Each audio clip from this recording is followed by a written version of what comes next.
देश में एक बार फिर नीट परीक्षा को लेकर बवाल मचा हुआ है। पेपर लीक के आरोपों ने लाखों छात्रों के भविष्य पर सवाल खड़े कर दिए।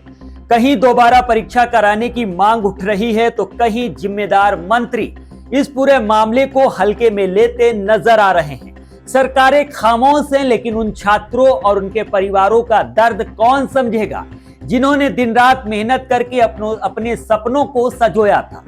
उत्तर प्रदेश के लखीमपुर में एक नीट छात्र ऋतिक इस सदमे को बर्दाश्त नहीं कर सका और उसने अपनी जान दे दी। जिस परीक्षा के लिए छात्र 18 से 20 घंटे तक पढ़ाई करते हैं, अपना बचपन, अपनी खुशियां और नींद तक कुर्बान कर देते हैं, उसी परीक्षा की विश्वसनीयता पर सवाल उठने से उनका हौसला टूट जाता है। लेकिन दूसरी तरफ राजस्थान के शिक्षा मंत्री मदन दिलावर का बयान लोगों के जख्मों पर नमक छिड़कने जैसा लगा। मंत्री ने कहा कि अगर पेपर लीक हुआ है तो जांच एजेंसियों ने गड़बड़ी पाई होगी, तो ये कोई बड़ी बात नहीं है। अब सवाल यही उठ रहा है कि क्या लाखों छात्रों के सपनों का टूटना कोई बड़ी बात नहीं है? क्या एक छात्र की मौत भी व्यवस्था को झकझोरने के लिए काफी नहीं?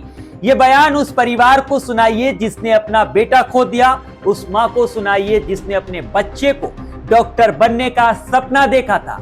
आज देश का छात्र पूछ रहा है कि आखिर उसकी मेहनत की कीमत कौन देगा? भाई जांच एजेंसियों ने पाया होगा उसमें गड़बड़ हुआ है तो निर्णय लिया कि रद्द कर दिए, इसमें कोई बड़ी बात नहीं है। दरअसल ईशान नगर थाना क्षेत्र के हसनपुर कटौली गांव निवासी अनूप मिश्रा ईंट भट्टा चलाते हैं और अपनी पत्नी के साथ गांव में रहते हैं। उनका इकलौता बेटा ऋतिक मिश्रा शहर के गंगोत्री नगर स्थित मकान में रहकर नीट की तैयारी कर रहा था। बड़ी बेटी की शादी हो चुकी है, यानी ऋतिक ही परिवार का इकलौता चिराग था।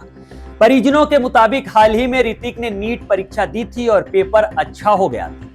यह उसका तीसरा प्रयास था और इस बार 600 से ज्यादा अंक आने की उम्मीद थी। परिवार को पूरा भरोसा था कि इस बार उसका मेडिकल कॉलेज में चयन हो जाएगा, लेकिन तभी पेपर लीक की खबरों ने सब कुछ बदल दिया। एनटीए द्वारा परीक्षा रद्द किए जाने और दोबारा एग्जाम की चर्चाओं ने ऋतिक को अंदर से तोड़ दिया, यानी झकझोर दिया।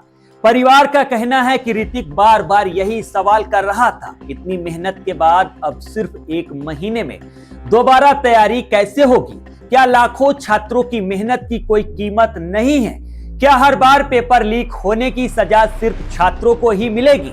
मानसिक तनाव इतना बढ़ गया है कि बुधवार को ऋतिक गांव से शहर वाले मकान में रहने चला गया, लेकिन गुरुवार सुबह करीब 10:30 बजे पुलिस ने परिवार को सूचना दी कि ऋतिक ने कमरे में फंदा लगाकर जान दे दी। खबर मिलते ही परिवार में कोहराम मच गया। ऋतिक के दोस्त अभिषेक सिंह का कहना है कि वो भी री एग्जाम की खबरों से टूट चुका था। उसने कहा कि मुझे भी लगा था कि सब खत्म हो गया, खुद को खत्म कर लूं, लेकिन परिवार के सपोर्ट ने बचा लिया। यह बयान बताता है कि सिर्फ ऋतिक ही नहीं बल्कि हजारों छात्र इस वक्त मानसिक दबाव से गुजर रहे हैं।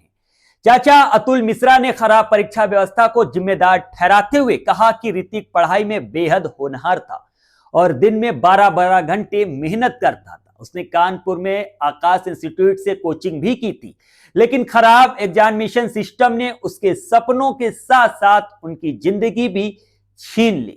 फिलहाल देश में नीट एग्जाम को लेकर कोहराम मचा हुआ है। छात्र प्रदर्शन कर रहे हैं, विपक्ष प्रदर्शन कर रहा है और जांच की मांग कर रहा है। लेकिन सवाल फिर वही है कि आखिरकार देश में ऐसे एग्जाम कब तक लीक होते रहेंगे और कब तक दोबारा एग्जाम